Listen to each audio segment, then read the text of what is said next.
નમસ્કાર. આજના virtual training classroom સેશનમાં આપ સૌનું હાર્દિક સ્વાગત કરું છું. આજે હું આઈટીઆઈના આરએફએમ ટ્રેડ અંતર્ગત રિવેટ અને રિવેટિંગ વિશે તાલીમી સહિત માર્ગદર્શન આપીશ. સૌ પ્રથમ આપણે રિવેટ એટલે શું, રિવેટ કોને કહેવામાં આવે છે તેના વિશે માહિતી મેળવીએ.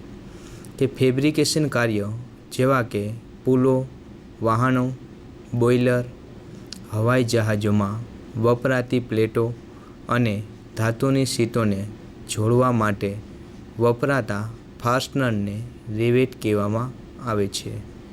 ટૂંકમાં રિવેટ એ બે મેટલ પીસને કાયમી રીતે જોડાણ કરવા માટેની એક સંતોષકારક રીત છે.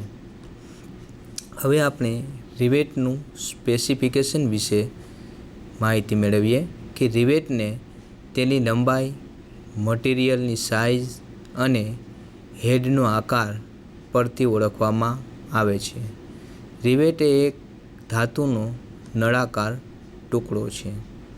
હવે આપણે રિવેટના ભાગો વિશે માહિતી મેળવીએ. તો કે રિવેટના મુખ્ય 3 ભાગ છે: હેડ, બોડી અને ટેલ. હેડ એટલે કે જે રિવેટનો સૌથી ઉપરનો ભાગ હેડ છે, તેનો આકાર જે વર્કપીસને રિવેટિંગ કરવાના છે તેનો ઉપયોગ કેવી જગ્યાએ કરવાનો છે તેના મુજબ પસંદ કરવામાં આવે છે. પછી આવશે બોડી. બોડીના ભાગમાં રિવેટનો ડાયામીટર હોય છે. હેડ અને ટેલ સિવાયનો ભાગ તેની બોડી કહેવામાં આવે છે. પછી આવશે ટેલ. ટેલ એટલે કે રિવેટનો સૌથી નીચેનો ભાગ ને ટેલ કહેવામાં આવે છે. રિવેટિંગ કરતી વખતે તેના પર હેમરિંગ કરવામાં આવે છે. હવે રિવેટની સંપૂર્ણ ફિગર અહીંયા દર્શાવવામાં આવેલી છે. તેની અંદર 1 નંબર જે છે તે રિવેટનો હેડ છે, જ્યારે 2 નંબર છે એટલે કે હેડનો નીચેનો ભાગ છે એને આપણે રિવેટની બોડી કહીશું, જ્યારે રિવેટની બોડીનો નીચેનો ભાગ છે એને આપણે 3 નંબર જે દર્શાવેલું છે તે ટેલ છે. હવે જ્યારે આપણે રિવેટિંગ કરીશું ત્યારે ટેલના ભાગ પર પણ આપણે હેમરિંગ કરવાનું થાય છે. હવે આપણે રિવેટનું મટીરિયલ વિશે માહિતી મેળવીએ. કે રિવેટ કામ અને જરૂરિયાત પ્રમાણે જુદી જુદી ધાતુઓમાંથી બનાવવામાં આવતા હોય છે. સામાન્ય રીતે રિવેટ ડક્ટાઇલ મટીરિયલ જેવા કે mild steel, low carbon steel, brass, copper, aluminium વગેરે જેવી ધાતુઓમાંથી બનાવવામાં આવે છે. હવે આપણે રિવેટની સાઇઝ અને હોલ સાઇઝ વિશે માહિતી મેળવીએ. કે અસરકારક અને સારી ગુણવત્તામાં રિવેટ જોઈન્ટ બનાવવા માટે નીચેની બાબતો ધ્યાનમાં રાખવામાં આવે છે. કે રિવેટ માટે ડ્રિલની સાઇઝ, જોઈન્ટ કરવાના પ્લેટ શીટની જાડાઈને ધ્યાનમાં રાખી રિવેટનો વ્યાસ, રિવેટનો પ્રકાર અને પ્લેટ શીટની જાડાઈને અનુલક્ષી રિવેટની લંબાઈ. હોલની સાઇઝ રિવેટના ડાયામીટરને અનુલક્ષીને કરવામાં આવે છે. જેમ કે D = 1.2 T. D = રિવેટનો ડાયામીટર છે અને T છે પ્લેટની જાડાઈ છે. હવે હોલનો ડાયામીટર રિવેટના નોમિનલ ડાયામીટર કરતાં થોડો મોટો હોવો જોઈએ. હવે આપણે રિવેટના પ્રકાર વિશે માહિતી મેળવીશું. કે રિવેટના પ્રકાર તેના હેડના આકાર મુજબ પાડવામાં આવે છે. કે તેનો હેડનો આકાર કેવો છે, જેના આધારે આપણે રિવેટના પ્રકારો છે પાડીશું, જે પ્રમાણે નીચે મુજબ છે: pan head rivet, snap head rivet, conical head rivet, countersunk head rivet, mushroom head rivet, flat head rivet, pop rivet અને બાયોફકટ. એમાંનું પહેલાં આપણે પેન હેડ રિવેટ વિશે વિગતવાર માહિતી મેળવીશું કે પેનહેડ રિવેટ છે એ ખૂબ જ મજબૂત રિવેટ છે. તેના હેડનો આકાર શંકુના ભાગ જેવો હોય છે. જ્યાં આપણે એવું વિચારતા હોય કે જ્યાં મજબૂતાઈનો જ વિચાર કરવામાં આવતો હોય તેવા સ્ટ્રક્ચરલીય કાર્યની અંદર આ પ્રકારનો રિવેટ ઉપયોગી છે. રિવેટનો વ્યાસ ડી હોય તો હેડના ઉપરના છેડાનો વ્યાસ ડી જેટલો અને નીચેના છેડાનો વ્યાસ 1.6D જેટલો રાખવામાં આવે છે અને હેડની ઊંચાઈ 0.7D જેટલી હોય છે. આકૃતિની અંદર પેનહેડ રિવેટ દર્શાવવામાં આવેલો છે. તેનો હેડનો ભાગ છે એ શંકુ આકારનો દર્શાવવામાં આવેલો છે. પછી આવશે સ્નેપ હેડ રિવેટ કે સૌથી વધુ પ્રમાણની અંદર ઉપયોગમાં લેવાતો રિવેટ એ સ્નેપ હેડ રિવેટ છે. તેનો હેડ અર્ધ ગોળાકાર હોય છે. શીટમાં દાખલ કર્યા પછી બીજા છેડાને પણ ટીપીને અર્ધ ગોળાકાર છે એ બનાવી દેવાય છે. સ્નેપ હેડ રિવેટને આપણે ઘણીવાર કપ હેડ રિવેટ પણ કહેવામાં આવે છે. હવે આપણે સ્નેપ હેડ રિવેટ છે એનો ઉપયોગ કઈ જગ્યાએ થાય છે તેના વિશે માહિતી મેળવીએ કે જેમ કે રેલવેના ડબ્બા હશે, પછી વેગન હોય એમાં, અને બોઇલરોની પ્લેટો છે એને જોડવા માટે આ સ્નેપ હેડ પ્રકારનો રિવેટ છે એ ઉપયોગ થાય છે.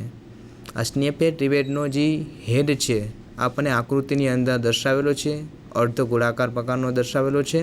આ સ્નેપ હેડ રિવેટની આકૃતિ છે.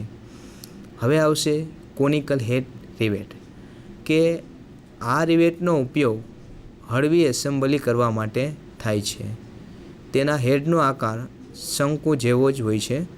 જ્યાં હાથથી હેમરિંગ કરીને રિવેટિંગ કરવાનું હોય ત્યાં કોનિકલ હેડ રિવેટનો ઉપયોગ થાય છે.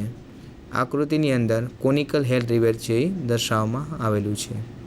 હવે આવશે કાઉન્ટર શંક હેડ રિવેટ કે ફેબ્રિકેશન કાર્યમાં ઘણીવાર રિવેટનો હેડનો ભાગ સપાટી પરથી ઉપસીને બહાર નડતરરૂપ બને છે. આ અગવડતા નિવારવા માટે કાઉન્ટર શંક હેડ રિવેટનો ઉપયોગ થાય છે. કાઉન્ટર શંક હેડનો આકાર ઊંધા સ્નેપ જેવો હોય છે. આ રિવેટનો હેડ ઉપરથી પહોળો અને નીચે તરફ સાંકડો હોય છે. જે જગ્યાએ રિવેટની પ્લેટની સપાટીથી બહાર ઊંચા રહેવા દેવાના હોય તેવી જગ્યાએ આ પ્રકારના રિવેટ છે એનો ઉપયોગ થાય છે. આકૃતિમાં કાઉન્ટર શંક હેડ રિવેટ દર્શાવવામાં આવેલો છે. પછી આપણે શીખશું મશરૂમ હેડ રિવેટ કે ધાતુની સપાટી પર રિવેટના હેડની ઊંચાઈ ઘટાડવા માટે આ પ્રકારના રિવેટનો ઉપયોગ થાય છે. તેના હેડનો આકાર છે એ બિલાડીના ટોપ જેવા આકારનો હોય છે. તેની હેડની ઊંચાઈ 0.5D જેટલી હોય છે. આ મશરૂમ હેડ રિવેટ છે એની જે ફિગર દર્શાવવામાં આવેલી છે તેનો હેડનો આકાર જે છે એ બિલાડીનો ટોપ જેવો લાગે છે. પછી આવશે ફ્લેટ હેડ રિવેટ. જ્યારે શીટ મેટલના ફેબ્રિકેશન કાર્યમાં રિવેટનું હેડ અડચણરૂપ બનતું હોય તેવી જગ્યાએ ફ્લેટ હેડ રિવેટનો ઉપયોગ થાય છે. ભારે કન્સ્ટ્રક્શન કાર્ય માટેના ફ્લેટ હેડ રિવેટ છે એ મળે છે. તેની હેડની ઊંચાઈ 0.25D જેટલી હોય છે અને વ્યાસ 2D જેટલો હોય છે. આકૃતિમાં ફ્લેટ હેડ રિવેટ છે દર્શાવવામાં આવેલો છે. હવે આપણે લેશું પોપ રિવેટ. આ રિવેટમાં વચ્ચે એક હોલ આપવામાં આવે છે. તેમાં એક મેઇન રીલ દાખલ કરવામાં આવે છે. રિવેટના એક છેડે અગાઉથી જ હેડની રચના હોય છે. મેન્ડલના એક છેડાનો આકાર રિવેટના બીજા છેડાના હેડની રચના કરે છે. તેને ખાસ પ્રકારના રિવેટરની મદદથી રિવેટિંગ કરી શકાય છે. જ્યાં ફક્ત એક જ બાજુથી રિવેટિંગ કરવું શક્ય હોય તેવી જગ્યાએ આ રિવેટ ખાસ ઉપયોગી છે. પોપ રિવેટનો ઉપયોગ કઈ જગ્યાએ વધારે પ્રમાણમાં થાય છે તો કે એરોક્રાફ્ટ ઇન્ડસ્ટ્રીઝ છે તથા મોટા વાહનો છે, એના બાંધકામોમાં આ પ્રકારના રિવેટનો ઉપયોગ બહોળા પ્રમાણની અંદર થાય છે. હવે આવશે બાયફ્રક્ટેડ રિવેટ. તો કે આ પ્રકારનો જે રિવેટ છે એનું હેડ સ્નેપ હેડ જેવું જ હોય છે. તેનો ટેલનો ભાગ થોડો ફાટેલો રાખવામાં આવે છે. એ છે હળવા ભાગો જેવા કે ટીન પ્લેટ, ચામડું, પ્લાસ્ટિક વગેરેને જોડવા માટે આ પ્રકારનો રિવેટ છે એ ઉપયોગી છે. જો અહીંયા એનો નીચેનો જે ભાગ છે એ થોડોક ફાટેલો રાખવામાં આવેલો છે, જે નીચે દર્શાવવામાં આવેલો છે. હવે આપણે કોઈ પણ વસ્તુને પહેલાં આપણે રિવેટ કરતા હોઈએ છીએ ત્યારે થોડી ઘણી બીજી બાબતો છે, જેમ કે પીચ, લેન્ડ, સ્પેસ એવી બધી બાબતો વિશે પણ આપણે વિચારવું ખૂબ જ અગત્યનું છે. તો પીચ એટલે શું એના વિશે આપણે માહિતી મેળવીએ કે બે પાસેના જે રિવેટના એક રિવેટના સેન્ટરથી બીજા રિવેટના સેન્ટર જે વચ્ચેનું જે ડિસ્ટન્સ એટલે કે અંતર છે એને આપણે પીચ કહીએ છીએ. પીચ છે એ સામાન્ય રીતે ફિક્સ જ હોય છે. હવે આવશે લેન્ડ કે પ્લેટની કિનારી ઉપરથી તેની બાજુના રિવેટના સેન્ટર લાઇન સુધીના અંતરને લેન્ડ કહેવામાં આવે છે. ઘણી વખત આ અંતર ફિક્સ હોય છે, જે સામાન્ય રીતે રિવેટના જે ડાયામીટર હોય છે એના કરતાં 1.5 ગણી હોય છે, એટલે કે 1.5 ગણી હોય છે. પછી આવશે સ્પેસ કે રિવેટિંગની એક લાઇનના સેન્ટરથી બાજુની લાઇનના રિવેટિંગના સેન્ટર વચ્ચેના અંતરને સ્પેસ કહેવામાં આવે છે. હવે આપણે રિવેટિંગના ભાગો વિશે માહિતી મેળવી. હવે આપણે જુદા જુદા પ્રકારના રિવેટિંગ ટૂલ્સ વિશે અભ્યાસ કરીશું કે રિવેટિંગ કરવા માટે અલગ અલગ પ્રકારના ટૂલ્સ છે એનો ઉપયોગ કરવામાં આવે છે, જેમ કે drift, rivet set, dolly, snap, combined rivet set, hand riveter, pop riveter, caulking અને ફ્લોરિંગ ટૂલ. હવે એમાંનું પહેલું આપણે ડ્રિફ્ટ વિશે માહિતી મેળવીશું કે રિવેટિંગ હોલને એક લાઇનમાં ગોઠવવા માટે આ ટૂલ ઉપયોગ થાય છે. તે કોન જેવા આકારનું ટૂલ છે. પછી બીજું ટૂલ છે રિવેટિંગ ટૂલ છે રિવેટ સેટ કે રિવેટને પ્લેટના હોલમાં દાખલ કર્યા પછી બંને પ્લેટોને એકબીજાને લાવવા માટે આ ટૂલ્સનો ઉપયોગ થાય છે. જ્યારે પાતળી શીટ અથવા પ્લેટનું રિવેટિંગ નાના નાના રિવેટની મદદથી કરતા હોય ત્યારે આ ટૂલનો ઉપયોગ કરવામાં આવે છે. રિવેટ સેટના છેડે હોલ હોય છે, જેમાં રિવેટની શેક છે એ બેસે છે. રિવેટ સેટ પર ત્યાર પછી હેમર વડે આપણે ફટકા મારશું. હવે આવશે બીજું એક રિવેટ ટૂલ છે ડોલી કે રિવેટ સેટના ઉપયોગ દરમિયાન રિવેટના અગાઉ બનાવેલા હેડના નુકસાનથી બચાવવા માટે બીજા છેડેથી આધાર આપવા માટે ડોલીનો ઉપયોગ થાય છે. ડોલીમાં રિવેટના હેડને બેસવા માટે એક હોલ આપવામાં આવે છે. આકૃતિની અંદર ડોલીની ફિગર છે એ દર્શાવવામાં આવેલી છે. પછી આવશે સ્નેપ કે રિવેટિંગ વખતે રિવેટને અંતિમ આકાર બનાવવા માટે રિવેટ સ્નેપનો ઉપયોગ કરવામાં આવે છે. રિવેટના હેડના આકાર મુજબના વિવિધ પ્રકારના સ્નેપ હોય છે. સ્નેપને રિવેટના છેડે બેસાડી હેમરિંગ કરવાથી બીજા છેડે પણ હેડની રચના થાય છે. હવે આવશે કમ્બાઇન રિવેટ સેટ. તો કે આ ટૂલ રિવેટ સેટ અને સ્નેપનો સમન્વય છે, એટલે કે રિવેટ સેટ અને સ્નેપ બંનેનું મિશ્રણ છે. એક જ ટૂલમાં આ બંને ટૂલને સમાવી દેવામાં આવે છે. કમ્બાઇન રિવેટ સેટ છે એની અંદર આ રિવેટ સેટ અને સ્નેપ એ જે બંને છે એને એક જ ટૂલ્સની અંદર સમાવી દેવાય છે. તેમાં બે ઓપનિંગ આપેલા હોય છે. તેમાંથી એક રિવેટ સેટ તરીકે અને બીજાનો ઉપયોગ સ્નેપ તરીકે થાય છે. હવે આવશે હેન્ડ રિવેટર, કે હાથ વડે યાંત્રિક રીતે રિવેટિંગ કરવા માટે આપણે હેન્ડ રિવેટર વપરાય છે. મિકેનિકલી રિવેટિંગ કરવા માટે આ ટૂલનો ઉપયોગ છે એ કરવામાં આવે છે. તેમાં એક લીવર મિકેનિઝમ આપવામાં આવે છે. તેને દબાવતા રિવેટરના બંને જો વચ્ચે પ્રેશર એટલે કે દબાણ પેદા થાય છે. કોપર અને એલ્યુમિનિયમના રિવેટ માટે આ પ્રકારનું ટૂલ છે એ ઉપયોગી છે. બરાબર, આકૃતિની અંદર હેન્ડ રિવેટર છે એ દર્શાવવામાં આવેલું છે. પછી આવશે પોપ રિવેટર, કે હાથ વડે પોપ રિવેટિંગ કરવા માટે પોપ રિવેટરનો ઉપયોગ થાય છે. તેમાં આપેલ ટ્રિગર મિકેનિઝમ રિવેટને દબાણ આપે છે અને રિવેટમાંથી મેન રીલને જુદો પાડે છે. મેન રીલને રિવેટથી જુદા પાડતા સમયે રિવેટના બીજા છેડે તે એડની રચના પણ કરે છે. પછી આવશે કોકિંગ અને ફ્લુરિંગ ટૂલ. કોકિંગ અને ફ્લુરિંગ ટૂલનો ઉપયોગ કરીને રિવેટ જોઈન્ટને લીક પ્રૂફ બનાવવા માટે થાય છે.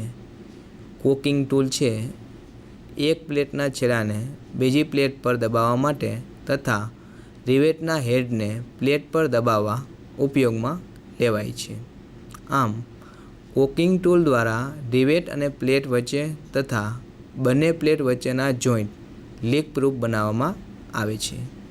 ફ્લુરિંગ ટૂલ દ્વારા એક પ્લેટની આખી એજને બીજી પ્લેટ પર દબાવવામાં આવે છે. આમ ફ્લુરિંગ વડે બંને પ્લેટ વચ્ચેનો જોઈન્ટ છે એ લીક પ્રૂફ બને છે. જો આકૃતિની અંદર કોકિંગ અને ફ્લુરિંગ ટૂલ છે એની આકૃતિ છે એ દર્શાવવામાં આવેલી છે.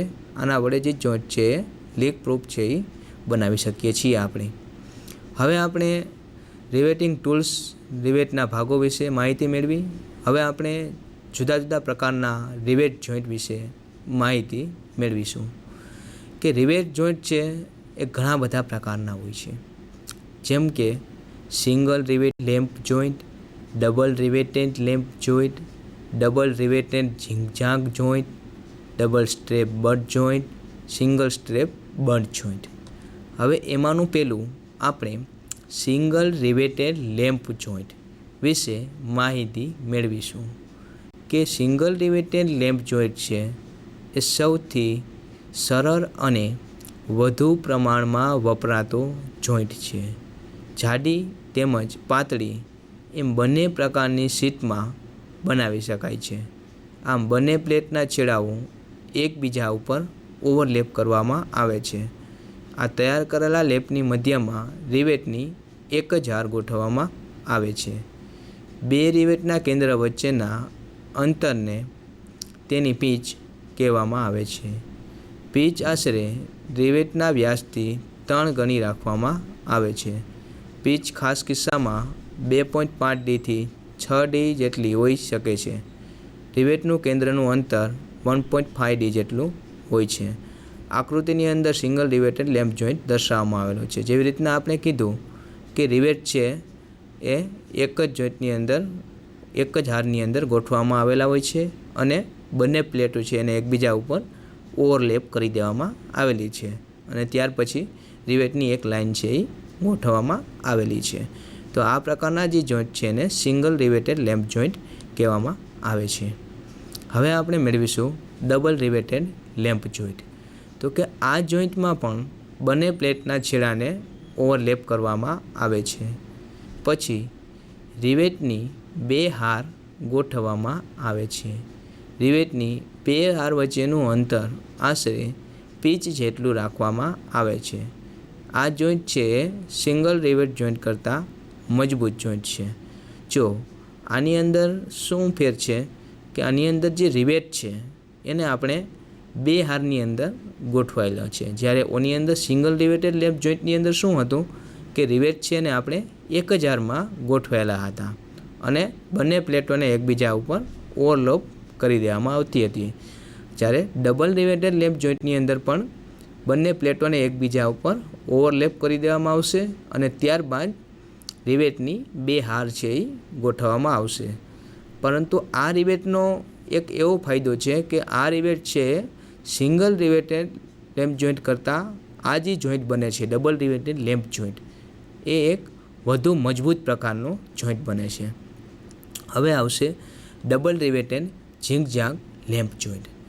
આ જોઈન્ટમાં પણ રિવેટની 2 હાર હોય છે, પણ આ હાર સીધી જ ગોઠવાતા એવી રીતે ગોઠવાય છે કે રિવેટને જોડતા ત્રિકોણ જેવી રચના થાય છે. આવી રચનાને ઝિગઝેગ રિવેટિંગ કહે છે. જો આ રિવેટ ચોરસ આકારમાં કરવામાં આવે તો તેને આપણે ચેન રિવેટિંગ કહેવામાં આવે છે. હવે આવશે ડબલ સ્ટેપ બટ જોઈન્ટ. આ સિંગલ સ્ટેપ બટ જોઈન્ટ કરતાં વધુ મજબૂત હોય છે. આ જોઈન્ટ બનાવવા માટે બંને પ્લેટોને બટ કરી તેના ઉપર તેમજ નીચે એમ 2 સ્ટ્રેપ ગોઠવવામાં આવે છે. ત્યાર પછી તેમાં જરૂર પ્રમાણમાં રિવેટ દાખલ કરવામાં આવે છે. પછી આવશે સિંગલ સ્ટ્રેપ બટ જોઈન્ટ. આ પ્રકારના જોઈન્ટમાં 2 શીટના કે પ્લેટના છેડાને એકબીજાની સાથે જોડવાના હોય ત્યારે આ રીતનો જોઈન્ટ બનાવવામાં આવે છે. તેમાં બંને પ્લેટના છેડાને ચોરસ બનાવી એકબીજાની સામે રાખવામાં આવે છે. ત્યારબાદ તેના ઉપર એક વધારાના શીટનો પીસ તેની ઉપર ગોઠવવામાં આવે છે. આ પીસ સ્ટેપ તરીકે ઓળખાય છે, જેને આપણે બટ કહીએ છીએ.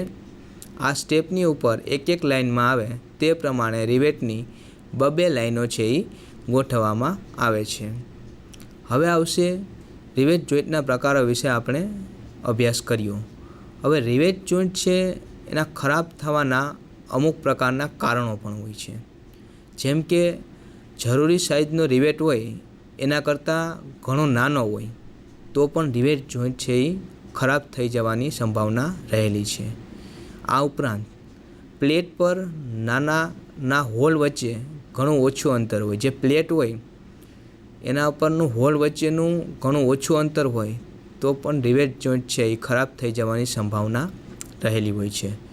પછી પ્લેટની જાડાઈ છે એ યોગ્ય ન હોય તો પણ રિવેટ જોઈન્ટ છે એ ખરાબ થઈ જવાની સંભાવના રહેલી છે.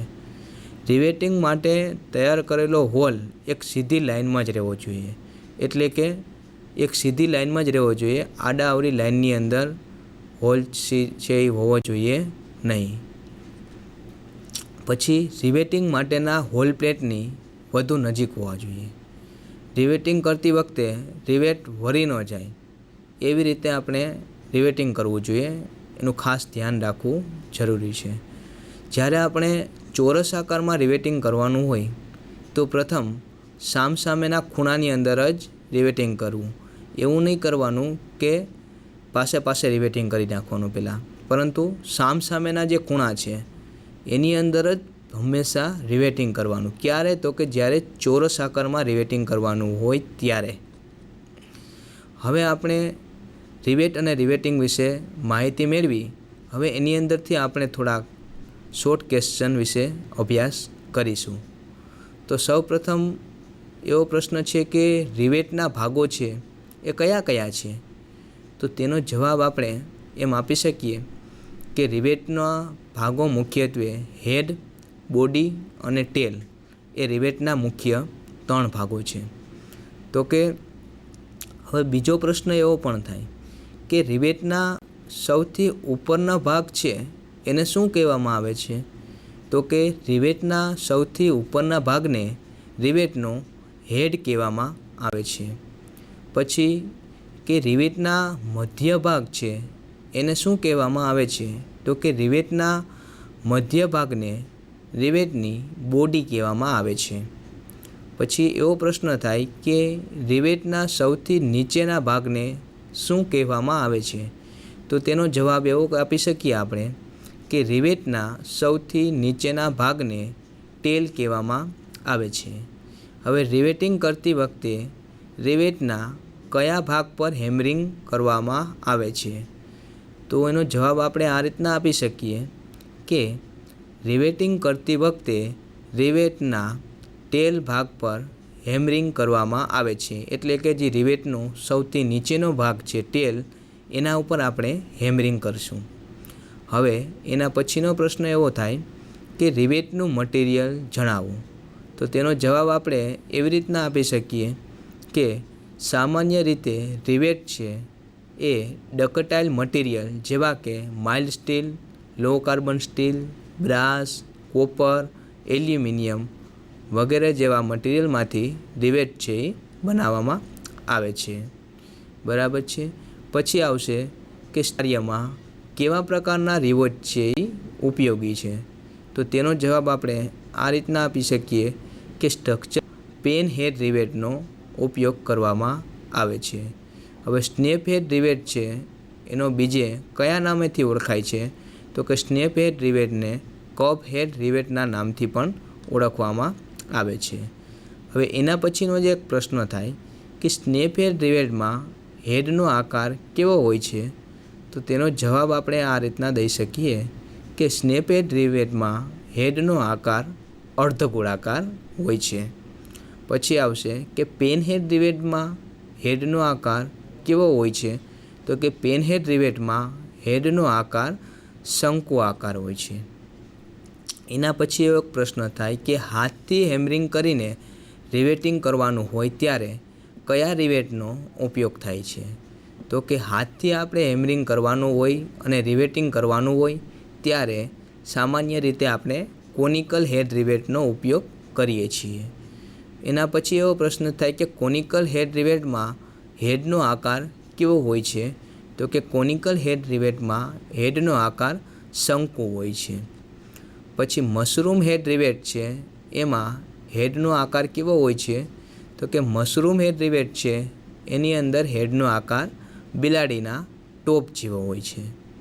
એના પછી એક એવો પ્રશ્ન છે કે એરક્રાફ્ટ ઇન્ડસ્ટ્રીઝમાં કયા પ્રકારના રિવેટનો ઉપયોગ થાય છે? તો કે એરક્રાફ્ટ ઇન્ડસ્ટ્રીઝની અંદર મોટા પ્રમાણની અંદર પોપ રિવેટરનો ઉપયોગ થાય છે. એના પછી એક પ્રશ્ન છે કે રિવેટિંગ દરમિયાન રિવેટને અંતિમ આકાર આપવા માટે શેનો ઉપયોગ થાય છે? તો કે રિવેટિંગ દરમિયાન રિવેટને અંતિમ આકાર આપવા માટે સામાન્ય રીતે રિવેટ સ્નેપનો ઉપયોગ થાય છે. પછી પ્રશ્ન એવો છે કે રિવેટિંગ હોલને એક લાઇનમાં ગોઠવવા માટે કયા ટૂલનો ઉપયોગ થાય છે? તો કે રિવેટિંગ હોલને એક લાઇનમાં ગોઠવવા માટે ડ્રીપ ટૂલનો ઉપયોગ થાય છે. એના પછીનો એક પ્રશ્ન છે કે રિવેટ જોઈન્ટને લીક પ્રૂફ બનાવવા માટે કયા ટૂલ્સનો ઉપયોગ થાય છે? તો કે રિવેટ જોઈન્ટને લીક પ્રૂફ બનાવવા માટે સામાન્ય રીતે કોકિંગ અને ફ્લોરિંગ ટૂલનો ઉપયોગ થાય છે. આજે મેં આપને રિવેટ અને રિવેટિંગ ટૂલ્સ તેમજ રિવેટ જોઈન્ટ વિશે માહિતી આપી તે આપને સમજમાં આવી ગઈ હશે. બસ એ જ. આભાર.